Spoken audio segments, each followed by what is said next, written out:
welcome back to Aimco Manufacturing. Here we have a hook tool mounted to a Vaculex tube lifter used to pick up brake rotors.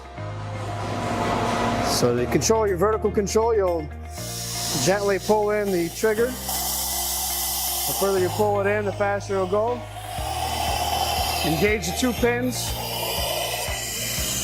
Gently let go of the trigger for a slow vertical travel. The faster you let go, the faster it'll go up. Again, pull the trigger in to bring it down. You also have a dump valve here for a very fast, rapid downward control.